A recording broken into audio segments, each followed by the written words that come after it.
दोस्तों एक बार फिर से मैं आपके लिए BTSC JE form fill up 2025 apply online process की अपडेट लेके आ चुके हैं। किस तरह से आप बीटीएससी जेई के 2809 खाली पदों के लिए अपने फॉर्म अप्लाई कर सकते हो, स्टेप बाय स्टेप कंप्लीट जानकारी आपको इस वीडियो में दी जाएगी। लास्ट डेट की अपडेट है, अंतिम मौका है, जल्द से जल्द आप अपना फॉर्म अप्लाई कर ले। आवेदन करने की अंतिम तिथि 12 जनवरी 2026 है, तो आपके पास सुनहरा और बड़ा अवसर है। फॉर्म भरने का पूरा प्रोसीजर स्टेप बाय स्टेप आपको यहाँ पर दिखाया जाएगा। आवेदन करते समय अगर आपके सामने कोई भी टेक्निकल प्रॉब्लम आ रही है, कोई भी डिफिकल्टी फेस हो रही है, तो उसका हल भी आपको इस वीडियो में मिल जाएगा। फॉर्म अप्लाई करते समय आपको कोई भी ऐसी गलती या फिर मिस्टेक नहीं करनी होगी जिसके वजह से आपका एप्लीकेशन फॉर्म भी रिजेक्ट हो सकता है। आवेदन करते समय आपको कुछ महत्वपूर्ण बातों को भी ध्यान में रखना होगा। कुछ इंपोर्टेंट इंस्ट्रक्शंस आपको यहाँ पर दिए गए, इनको आप चेकआउट कर ले, तभी आपका फॉर्म भी सक्सेसफुली सबमिट हो पाएगा। आवेदन करते समय आप अपनी पर्सनल डिटेल किस प्रकार से फिल करोगे, कैसे क्वालिफिकेशन की डिटेल देनी होगी, कैसे डॉक्यूमेंट, सिग्नेचर, फोटोग्राफ आपको कितने केबी में अपलोड करने होंगे, फीस पेमेंट करते हुए रजिस्ट्रेशन से लेकर प्रिंट तक आपको किस तरह से अपना फॉर्म अप्लाई कर लेना होगा। पूरी जानकारी के लिए आपको ये वीडियो शुरू से लेके एंड तक बिना स्किप किए हुए देखनी होगी। इस वीडियो को पूरा देखने पर ही आपके सभी सवाल और डाउट क्लियर होंगे। तो चलिए दोस्तों, बिना कोई वक्त गंवाए शुरू करते हैं बीटीएससी जेई फॉर्म फिलअप की पूरी जानकारी। फॉर्म भरने से पहले आपको सबसे पहले हमारी वेबसाइट IND सरकारी नौकरी के इस पेज पर विजिट करना होगा, जिसका लिंक आपको नीचे description plus first comment box में मिल जाएगा। और हमारे इस पेज पर विजिट करके आप यहां से बीटीएससी जेई का फॉर्म अप्लाई कर सकते हो। बिहार टेक्निकल सर्विस कमीशन की ओर से 2809 वैकेंसी जूनियर इंजीनियर पोस्ट के लिए निकाली गई है। इसमें जेई सिविल के लिए 2653 पद है, जेई इलेक्ट्रिकल के लिए 86 पद है, जेई मैकेनिकल के लिए 70 वैकेंसीज निकली हुई है। लास्ट डेट ऑनलाइन आवेदन करने की 12 जनवरी 2026 है। 9300 से 34800 सैलरी है।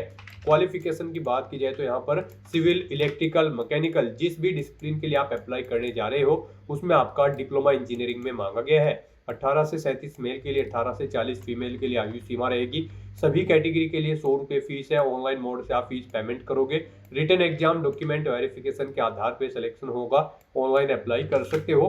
बिहार जॉब लोकेशन है, ऑल ओवर इंडिया से अप्लाई कर सकते हो। btsc.bihar.gov.in इसकी ऑफिशियल वेबसाइट है, जिससे आप अपना फॉर्म फिल कर सकते हो। इंपोर्टेंट लिंक सेक्शन के अंतर्गत JE civil notification, electrical, mechanical तीनों नोटिफिकेशन के लिंक दिए गए। लिंक्स पर क्लिक करते हुए आप यहां से सिविल की पीडीएफ डाउनलोड कर सकते हो, इलेक्ट्रिकल की पीडीएफ डाउनलोड कर सकते हो और मैकेनिकल की पीडीएफ भी डाउनलोड कर सकते हो।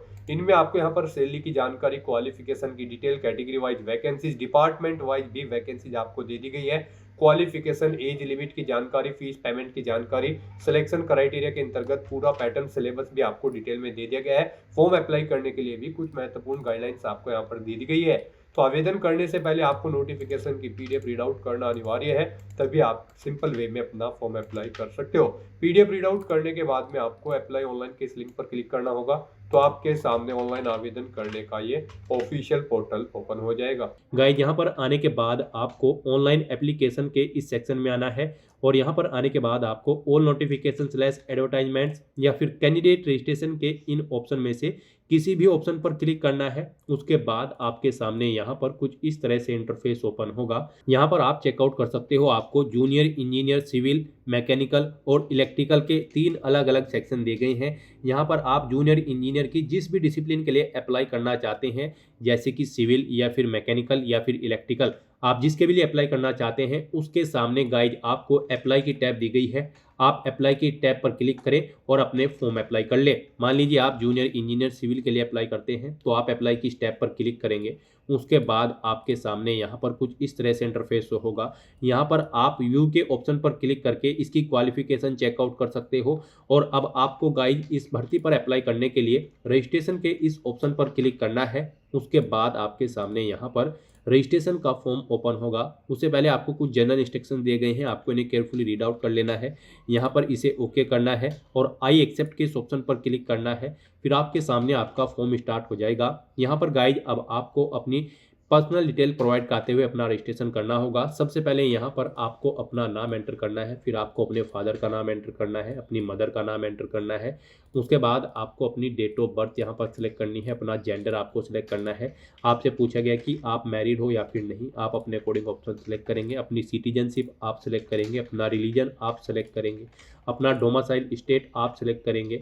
फिर यहाँ पर आपको अपना होम डिस्ट्रिक्ट सिलेक्ट करना है। उसके बाद आपको अपनी कैटेगरी यहाँ पर सिलेक्ट करनी है।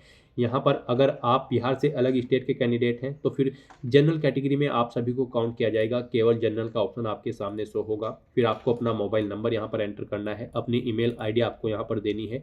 उसके बाद आपसे पूछा गया है कि क्या आप गवर्नमेंट एम्प्लॉय हैं या फिर एक्स एम्प्लॉय हैं। अगर हैं तो आप यस करेंगे, नहीं है तो आप नो ऑप्शन सेलेक्ट करेंगे। यस ऑप्शन अगर आप सेलेक्ट करते हैं तो फिर यहाँ पर आपको अपनी परमानेंट एम्प्लॉय की डिटेल देनी है।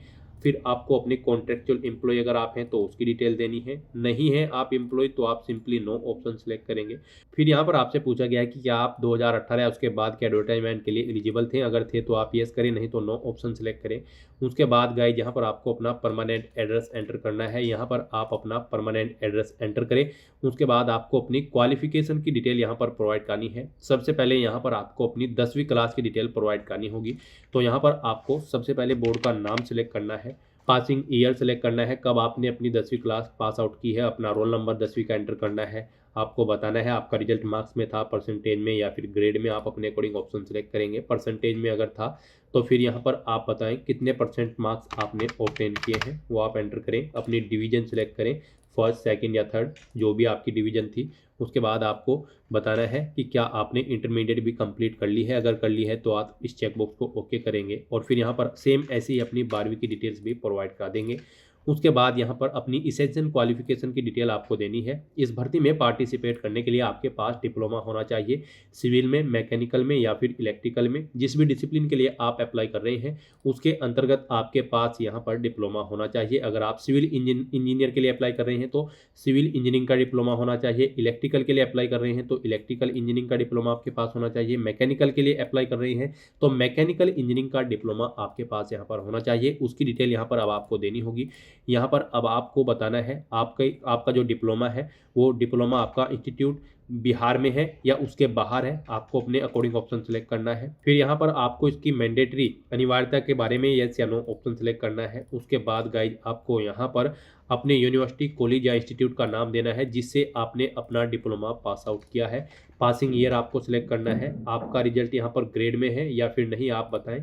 नहीं है तो आप नो ऑप्शन सेलेक्ट करेंगे। फिर यहाँ पर आपसे पूछा गया है आपका रिजल्ट ग्रेडिंग सिस्टम में था। अगर था तो आप यस करेंगे, नहीं तो नो ऑप्शन सेलेक्ट करेंगे। उसके बाद अगर नो ऑप्शन आप सेलेक्ट करते हैं तो बताना होगा आपने कितने मार्क्स ऑब्टेन किए हैं, टोटल कितने मार्क्स थे जिसमें से आपने मार्क्स ऑब्टेन किए हैं वो आपको एंटर करने होंगे। इनके अकॉर्डिंग यहाँ पर आपकी परसेंटेज कैलकुलेट करके आपको शो कर दी जाएगी। इस तरह से यहाँ पर आपको अपनी इसेंशियल क्वालिफिकेशन की डिटेल फिल कर देनी है। फिर गाइज आपको ये कैप्चा कोड यहाँ पर एंटर करना है और उसके बाद आपको वैलिडेट एंड प्रीव्यू के इस ऑप्शन पर क्लिक करना है। फिर यहाँ पर आपने पीछे अपने रजिस्ट्रेशन में जो डिटेल प्रोवाइड की है उनका पूरा प्रीव्यू आपको शो कर दिया गया है। आपको सभी डिटेल केयरफुली चेकआउट करनी है, इसे नीचे स्क्रॉल करना है, इस चेकबॉक्स को ओके करना है।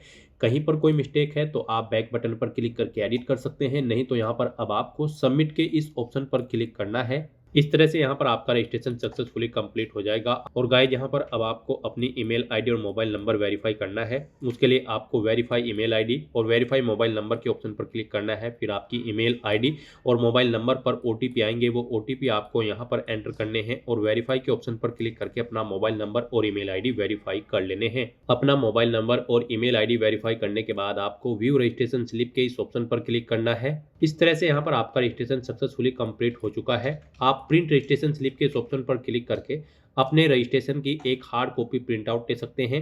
और यहाँ पर अब आपको इस पेज को नीचे स्क्रॉल डाउन करना है। फिर यहाँ पर आपको एप्लीकेशन फीस का अमाउंट देखने को मिलेगा 100 रुपये। अब आपको ये फीस पेमेंट करना है। उसके लिए गाइज अब आपको प्रोसीड फॉर फीस पेमेंट के इस ऑप्शन पर अब क्लिक करना है। फिर आपको फीस पेमेंट के इंटरफेस पर डायरेक्ट कर दिया जाएगा। आप debit card, credit card, net banking, UPI या फिर एनईएफटी के माध्यम से अपना फीस पेमेंट कर सकते हो।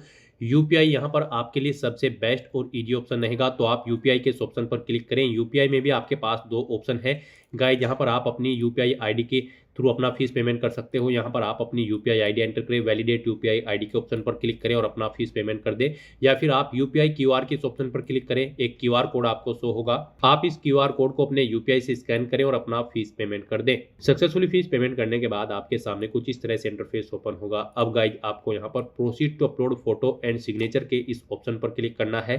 नेक्स्ट आपके सामने कुछ इस तरह से इंटरफेस ओपन होगा। अब यहाँ पर आपको अपना पासपोर्ट साइज कलर फोटो और सिग्नेचर अपलोड करने हैं। इनके लिए आपको गाइडलाइन दी गई है। आपके फोटो की विड्थ 3.5 सेंटीमीटर होनी चाहिए, हाइट 4.5 सेंटीमीटर और सिग्नेचर की विड्थ 3.5 सेंटीमीटर और हाइट 1.5 सेंटीमीटर होनी चाहिए। ये जेपीजी, जेपीईजी या फिर पीएनजी फॉर्मेट में होनी चाहिए। यहाँ पर अब आपको सिलेक्ट लेटेस्ट कलर फोटो और कलर सिग्नेचर के ऑप्शन पर क्लिक करना है, फाइल को सिलेक्ट कर लेना है और अब 1 बाय 1 करके आपको अपना फोटो और सिग्नेचर यहाँ पर अपलोड कर देने हैं।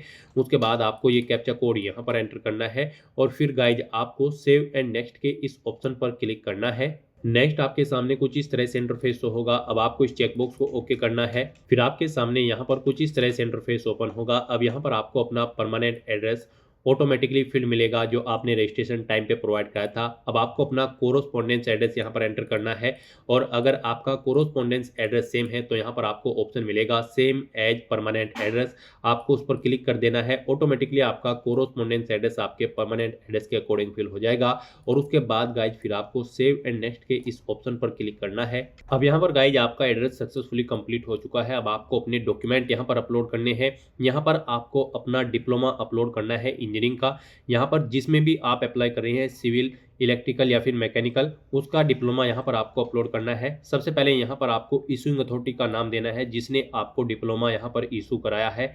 यहाँ पर उसके बाद आपको कब इशू हुआ है वो डेट आपको एंटर करनी है और सर्टिफिकेट नंबर यहाँ पर आपको अपना देना है और मार्कशीट आपको कब इशू हुई है वो यहाँ पर आपको एंटर कर देनी है डेट। अगर मार्कशीट भी आपके पास है तो यहाँ पर अपने इन डॉक्यूमेंट्स को अपलोड करने के लिए आपको अपलोड सर्टिफिकेट या फिर अपलोड मार्कशीट के ऑप्शन पर क्लिक करना है, फाइल को सिलेक्ट कर लेना है और अपने इन डॉक्यूमेंट्स को आपको यहाँ पर अपलोड कर देना है।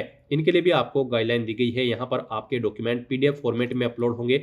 25 KB से 2048 KB के बीच में इनका साइज होना चाहिए। तो यहाँ पर अब आपको 1 बाय 1 करके अपने डॉक्यूमेंट्स को अपलोड कर देना है। अपना इंजीनियरिंग डिप्लोमा अपलोड करने के बाद फिर आपको यहाँ पर अपना एज प्रूफ सर्टिफिकेट अपलोड करना है। इसमें आपकी 10वीं की मार्कशीट हो सकती है। फिर यहाँ पर आपको अपना रेजिडेंस सर्टिफिकेट अपलोड करना है। इसमें आपका डोमिसाइल हो सकता है।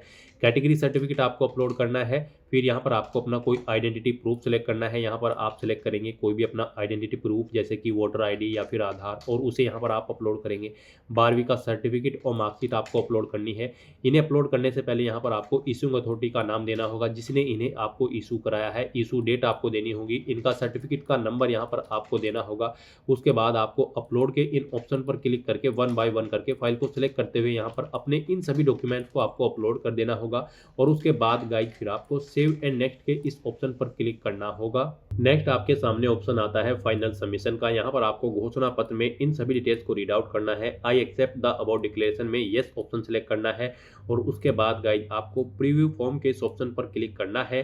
नेक्स्ट आपके सामने कुछ इस तरह से इंटरफेस ओपन होगा। यहाँ पर आपको आपके फॉर्म का प्रीव्यू शो किया गया है। अब आपको इस पेज को नीचे स्क्रॉल डाउन करते हुए I have verified and confirm के इस ऑप्शन पर क्लिक करना है। अगर सभी चीजें ओके हैं और अगर कुछ मिस्टेक है आप चेंज करना चाहते हैं तो no I want to change के इस ऑप्शन पर क्लिक करके आप चेंज कर सकते हैं। और गाइज अगर आपको चेंज नहीं करना है तो आप इस ऑप्शन पर क्लिक करेंगे, चेकबॉक्स को ओके करेंगे और उसके बाद प्रोसीड के इस ऑप्शन पर क्लिक कर देंगे।